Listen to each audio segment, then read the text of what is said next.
자, 얼마 전에 일본이 이런 내용을 얘기했어요. 보셨습니까? 일본 자민당이 한국 대응 조치 조직을 출범하겠다. 그러면서 얘기를 한 게 고통을 수반한 조치를 취할 것. KBS 뉴스입니다. 12월 9일. 고통을 수반한다고? 잠깐만. 니들은 또 왜 열받았는데? 뭐 때문에 화가 났습니까? 봤더니 화가 날 일이 없는데 요즘에 일본하고. 한국 경찰청장이 독도 방문을 했다. 이거는 엄청난 문제이기 때문에 한국에 정면 대응하겠다. 한국인들 이거 너무 심한 거 아니냐? 근데 우리는 일단 그렇게 생각하죠. 언제 방문하셨지? 야야 잠깐. 저게 뉴스구나. 처음 들었는데. 경찰청장님이 언제 방문하셨어? 그게 뭐 이슈인가? 아니 그게 우리도 모르는 걸 쟤네는 어떻게 하냐. 기가 막히네. 왜 이렇게 관심이 많어? 야, 우리도 몰랐는데. 관심 좀 끄지. 그거 꼭 관심이 있네. 경찰청장님이 언제 방문을 했었나. 그게 뉴스인가. 뭐 보면은 총책임자인 김 청장님이 헬기를 이용해 내려서 경비대원을 격려했다. 이게 뉴스. 이게 아니 독도 경비대는 경비대가 있어요. 이게 제가 알아보니까 경북경찰청 소속 경비대 상관 온 거죠? 상관. 아니 경찰이네. 경북경찰. 상관 와서 내려서 잘하고 있나? 뭐 이거 등등이 아니 어차피 경찰이 있잖아. 아니 없으면 모르겠는데 한 명도 없는데 갑자기 경찰이 왔다 그러면은 뭐 흥분할 법한데 어차피 경비대에 계시는데 이분들도 경찰이고 청장님도 경찰이고 둘 다 경찰. 하여튼 우리도 모르는 뉴스에 굉장히 진한 관심을 보여주시면서 그 남모른 사랑을 보내주시고 계시는 거죠. 그러지 말라고. 스토커인가? 그걸 왜 이렇게 관심을 가지지? 나도 몰랐던 사건인데. 저 같은 유튜버는 뉴스에 눈을 빠르빠르 트면서 어떻게 하면 요걸 좀 레카에 와서 조회수나 올릴까라 생각을 하는 저도 모르는 뉴스를 무슨 신기하네. 이거 스토커. 하여튼 그래도 뭐 외교적 항의는 할 수 있죠. 외교적 항의는 강력히 항의했다. 그래 뭐 자기 땅이라 생각하니까 충분히 외교적 항의는 할 수 있다. 그 대응 조직을 만들겠다. 그래 뭐 대응 조직도 만들 수 있지. 국가니까. 그 만드세요. 근데 목적이 그 대응 조직의 목적이 한국에 고통을 줄 방안을 마련하겠다.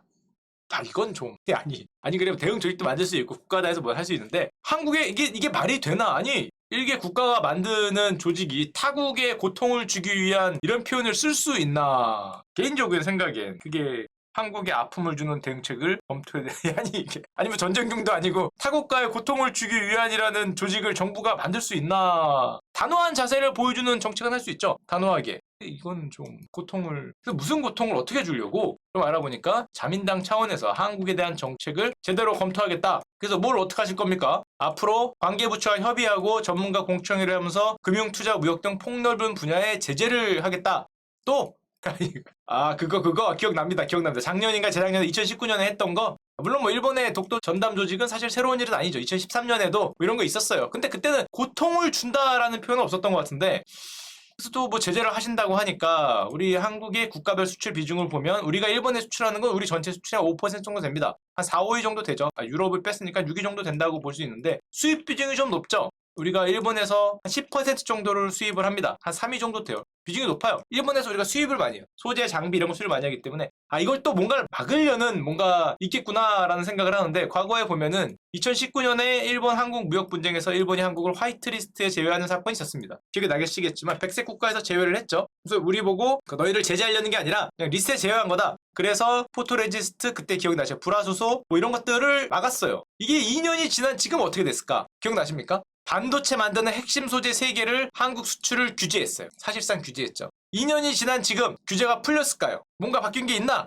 지금도 규제 중입니다. 지금도 규제 중입니다. 뭐 바꾼 건 없어요. 그냥 지나갔어요. 시간만. 지금도 뭐 화이트리스트에 다시 넣었다는 말이 없으니까. 어떻게 되겠냐? 오죽했으면 산업통상자원부가 보도자료까지 냈어요. 2021년 7월 1일 특정국 의존도 감소 보도자료. 말이 특정국이지 무슨 말을 하시는지도 알 수 있겠죠. 산업부가 이 소부장 산업 전체에 대한 대일 의존도가 감소했다는 이제 자료를 냈는데 한마디로 얘기하면은 정부 입장에서 산업부 입장에서 별 문제는 없었다. 뭐 수입을 3개를 막았긴 했는데 그러니까 핵심 품목에 대한 대일 수출 의존도가 좀 내려가고 있다. 그리고 너희들이 막은 3개의 분야 뭐 어느 정도는 극복을 했다라고 발표를 했습니다. 예를 들면 불화수소나 대일 수입이 감소했고 불화폴리미드는 대일 수입이 없고 EUV 레지스트는 딴 데로 바꿨고 이런 식으로 발표해서 극복을 해갖고 반도체 생산에 별다른 문제가 없다라고 발표를 했는데 맞죠? 극복을 해서 반도체 생산에 막은 거는 맞고 또 이 막은 게 어떻게 보면은 이 수입 다변화를 하고 우리나라 업체들이 어느 정도 국산화한 거는 맞는데 그러면 우리가 일본에 대해서 뭔가 의존도가 단위 내려갔겠구나. 코로나 와중에 일본이 3년 만에 무역 수지를 흑자를 냈습니다. 2020년에 어떻게 가능했냐?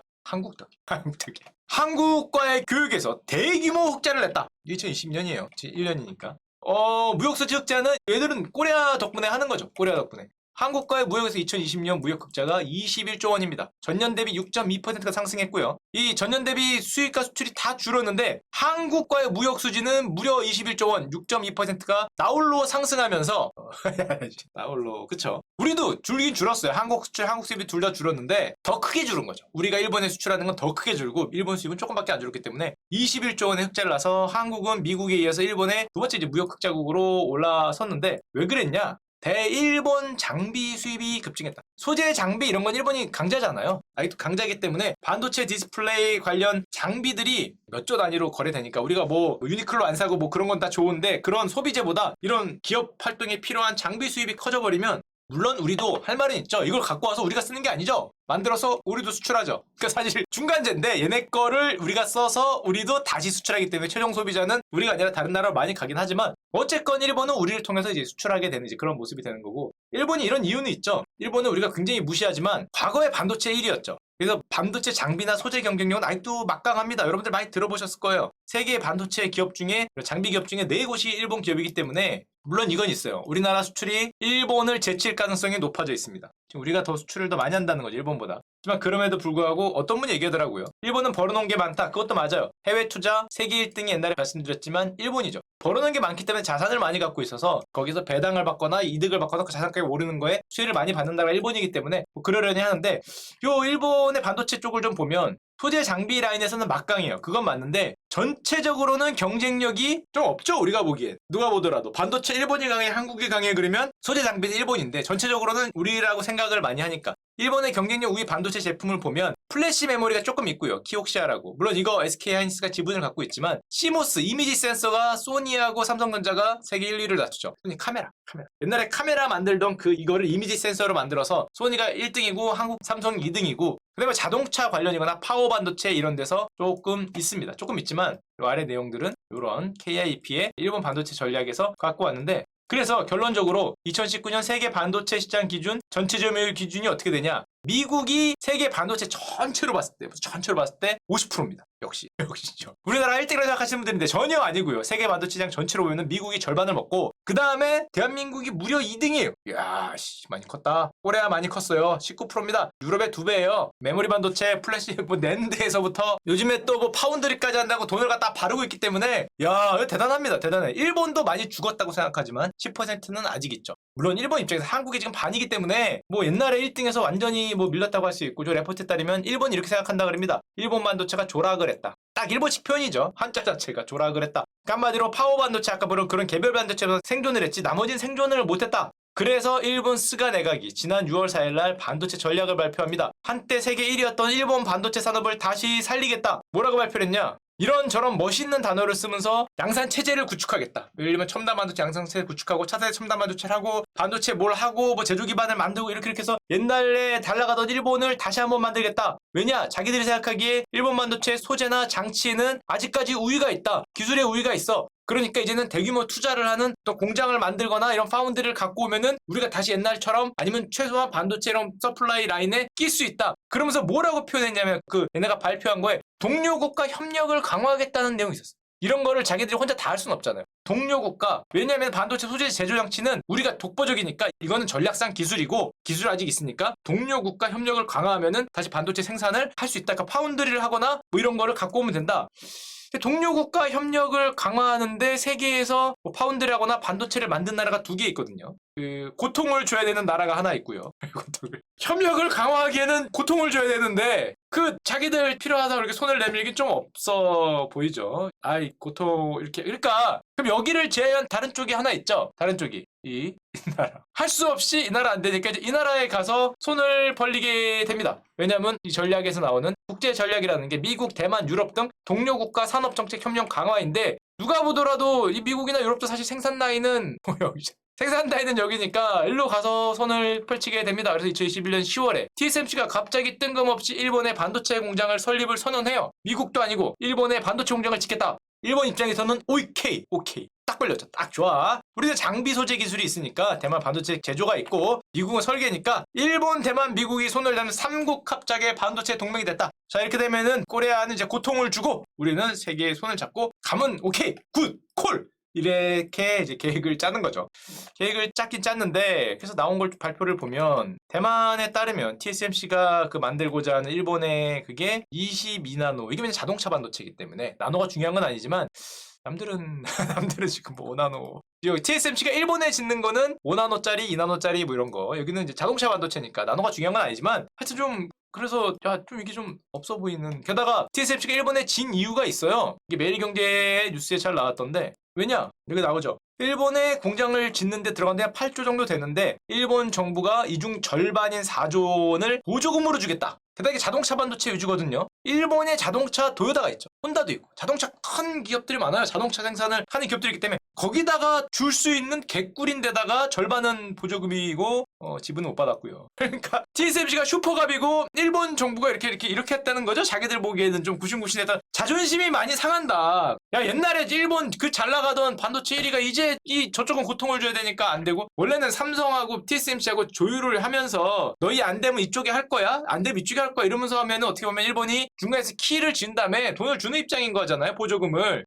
키를 진 다음에 강자의 입장으로 야 너희들 22나노 말고 좀 더 좋은 거에 야 기술 좀 갖고 와 이런 걸 요청할 수 있는데 한쪽을 피해를 준다 그러고 버려버리고 이쪽만 바라보니까 TSM 입장에서는 알죠? 아니까 싫으면 말고 싫으면 뭐 하지 말든가 반도체 뭔 계획 뭐 6월달에 발표한 거 뭐 알아서 해보든가 그러니까 어쩔 수 없이 굉장히 많이 이제 굽히고 들어간다라는 거고 이런 내용을 하는 거죠. 이제 와서 삼성전자에게 반도체 관련 부탁은 할 수 없게 된 것 아니냐. 할 수 없죠. 고통을 줘야 되는데 거기다 공장 만들어 하려고 하긴 좀 그렇잖아요. 그쵸? 자존심도 있고 뭐 못하는 거니까 할 수 없이 한쪽 카드를 버리고 한쪽으로 하다 보니까 일방적으로 의존도가 높아졌고 이제 무리한 요구에 시달린다라는 이제 이런 일본 관료와의 얘기인데 뭐 우리 입장에서 굉장히 퍼온 뉴스이긴 하지만 한국적 입장에서 퍼온 뉴스이긴 하지만 일본 입장에서는 뭐 결국 TSMC에 매달리는 뭐 입장이 되고 말았고 반도체 시장에 더 이상 뒤처지면 안 되기 때문에 소니나 퀄컴도 손을 잡아나가는 대만 손을 계속 잡아나가는 그런 입장으로 빠지고 있고 이게 생각보다 이 반도체 공급이 쉽지 않아 보입니다. 자 그런 와중에 미국은 중국을 제외한 공급망을 집중하겠다고 나서고 있습니다. 그러면서 여러분 뉴스를 보셨겠지만 미국이 베이징 올림픽을 외교적 보이콧을 하겠다고 공식 발표했죠. 중국의 인권 문제 때문에 우리는 베이징 올림픽을 보이콧하겠다. 그러면서 워싱턴 포스트에 사설이 실렸습니다. 뭐라고 실렸냐면 베이징 올림픽은 21세기 제노사이드다. 그렇죠? 그렇게 표현해서 집단 학살을 하고 있다. 위구르에서 집단 학살을 하고 있기 때문에 베이징 올림픽은 갈 수 없다는 사설을 싣고 실제로 서구로 베이징 올림픽 외교적 보이콧이 쭉쭉 퍼지고 있죠. 영국도 캐나다도 보이콧을 선언을 했습니다. 물론 선언을 안 한 나라도 있죠. 프랑스 실효성이 없다. 왜 안 했을지는 오커스 핵잠수함 일로 갔다가 일로 갔거든요. 그래서 조금 제 생각에 조금 좀 영향이 있지 않을까라는 생각을 하는데 하여튼 저게 좀 그래갖고 이제 뭐 안 했고요. 일본은 애매합니다. 보이콧을 사실상 선언을 한 것 같아요. 선언을 한 것 같은데 대놓고 했다가 또 중국에 또 이게 있으니까 뭐 좀 애매한 스탠스지만 뭐 사실상은 하지 않을까 생각을 하고 참고로 대한민국은 검토 안 합니다. 그래서 한가족다운 풍모를 보였다는 얘기를 했다는데 우리는 일단은 뭐 참여는 안 하고요. 참여는 꼭 좋은 건 아니니까. 자 그런데 저 오커스 동맹이 보면 호주에서 핵잠수함 무장을 했잖아요. 아시아에서 중국을 견제하라. 그래서 호주한테 무장을 시켜줬는데 우린 여기까지만 알고 있는데 조금 더 고개를 넓혀보면 일본에도 저런 역할을 약간 요구하는 것 같은 느낌이 있어요. 일본도 미사일 사거리를 증가시키겠다는 계획이 있습니다. 미사일 사거리를 늘려서 호주도 그렇게 중국을 견제하니까 우리도 미사일 사거리를 늘려서 한반도 상하이까지 가면서 중국을 견제해야 된다. 미국이 그런 걸 요청하니까 동맹국한테 그걸 늘리려고 하고 있는데 자 문제는 물론 중국 입장에서는 이제 중국하고 일본이 영토 분쟁을 하니까 센카쿠 혈도 이러잖아요. 여기 있는 거 영토 분쟁을 하니까 당연히 중국 입장에 자기네들 견제하려고 미사일 늘리는 건 마음에 안 들겠지만 또 마음에 들어하지 않는 나라가 하나 있습니다. 러시아죠. 왜냐하면 일본은 독도는 한국하고 싸우지만 저 아래 센카쿠 혈도는 중국하고 싸우고 러시아하고도 영토 분쟁 중이죠. 여기 쿠릴 혈도 여기 있는 거 여기 있는 게 자기 거냐 러시아냐 거라고 둘이 싸우고 있어요. 이 와중에 미사일을 이렇게 1000km라 그러면 상해까지 가는 거거든요. 1000km. 그러니까 러시아가 상당히 마음에 안 들어하죠. 참고로 요 쿠릴 열도가 어떻게 돼 있냐면 빨간색이 러시아가 주장하는 겁니다. 파란색이 일본이 주장하는 거예요. 지금은 빨간색으로 돼 있어요. 지금 여기가 다 러시아 건데 여기까지가 싹 포 떠서 러시아 건데 일본은 여기만 니네 거고 여기는 우리 달라는 거죠. 그걸 조금 확대해보면 저기를 확대해보면 일본이 주장하는 여기까지 여기가 일본 거라고 그러고 여기가 러시아 거라고 주장을 하는데 섬이 4개가 있습니다. 이렇게 우리가 알기 힘든 얘네는 독도보다 유명하겠죠. 이게 시코탄, 뭐 하보마이, 뭐 이트루프 뭐 이런 분쟁의 섬 4개 섬들이 있는데 옛날에는 원래 국경이 어떻게 됐었냐 1875년엔 일본이 이렇게 갖고 있었어요.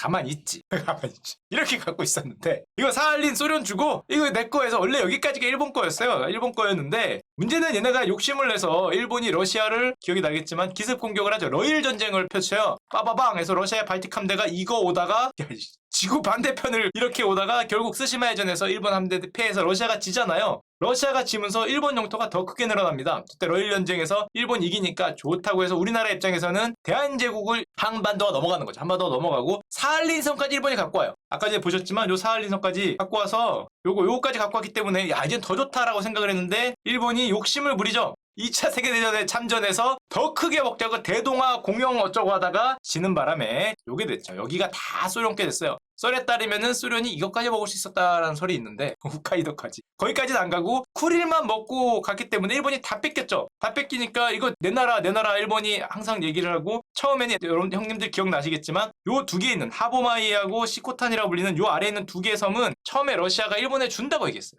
기억이 나실 겁니다. 일본에 줄 테니까 러시아가 두 개 하고 일본이 두 개해서 반반씩 하자. 오케이 콜 그랬는데 일본이 거부를 했죠. 일본이 거부하니까 조금 있다가 러시아도 거부합니다. 그리고 요즘은 어떻게 돼 있냐?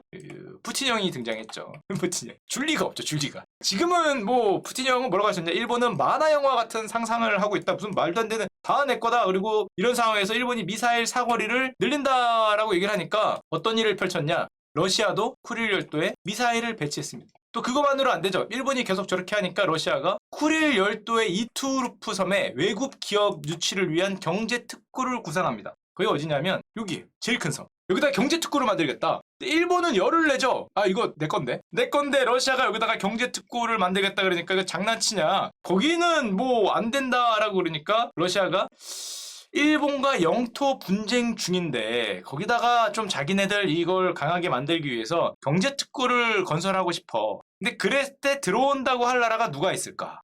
돈도 좀 있고 좀 뭐 그쵸 일본하고 사이도 좀 그런데 좀 고통을 받는 나라가 필요한데 그래서 나하고 손잡고 경제특구에 들어올 나라가 세상에 있을까라는 생각을 하죠. 열을 내고 있고 장난하냐 거기다가. 그래서 러시아가 생각을 해보니까 세상에 한 나라가 있죠. 이 얘기하려고 이렇게 길었는데 아이 이 떡밥은 왜 이렇게 길어 이거. 그래서 설라문에 이 많은 그걸 거쳐서 결론적으로 러시아가 면세특구에 코레아를 초대했다라는 뉴스가 있습니다. 이 결론적으로 이 긴 얘기를 통해서 한국에 투자를 호소했다. 왜 갑자기 코레아에 얘기하는지는 뭐 저도 알 것 같고 여러분도 알 것 같고 서로 뭔가 이해관계가 맞을 것 같고 뭐 우리한테 고통을 준다는데 뭐 저기 야 왠지 알 것 같아요. 너의 마음을 알 것 같아요. 아하 그래서 아하 그죠 러시아 형의 마음도 알고 러시아 형도 그거 자꾸 일본이 자기 거라 그러죠. 아니 뭐 저도 이거 자기 거라 그러는데 그 고통받고 형 거기에 뭐 만든다고요? 아이 그럼 뭐 동병상련을 뭐 하니까 물론 게다가 일본은 아까 전에 딱 물어보니까 대만과 뭐 반도체 동맹 국제 협력 그다음에 여기에 이렇게 하면 이렇게 하실? 그러면 그래서 보면 저 나라도 참 피곤하다고 생각을 하는 게 뭐 한국하고도 러시아하고도 중국하고도 다 영토 분쟁이죠. 저 나라는 다 옛날 그거 다 잘 것 같으니까 대동아 공영권인지 뭔지 해서 이만큼 먹었을 때를 생각하면은 뭐 사실 뭐 중국도 뭐 옛날에 이만큼 먹었을 때 생각해서 다 내 거라 그러니까 뭐 우리도 뭐 저기 고구려 어떻게 안 되나? 하여튼 좀 피곤하게 사는 나라인데 그래도 옆나라니까 그렇게 좀 사이가 안 좋지 않고 친하게 지내고 싶은데 고통을 주겠다고 하는 거는 조금 심한 거 아닌가. 아마 일본인들이 그렇게 생각하는 게 아니라 일본의 정치인들이죠. 정치인들. 우리나라 정치인 욕은 못해도 일본 정치인 욕은 할 수 있겠죠. 자기네들 그 표 올리고 우리나라 옛날에 뭐 북풍 하듯이 뭐만 하면 하듯이 아마 자기네들 표 올리려고 그런 게 아닌가라고 생각이 돼서 조금 안타까운 현실입니다.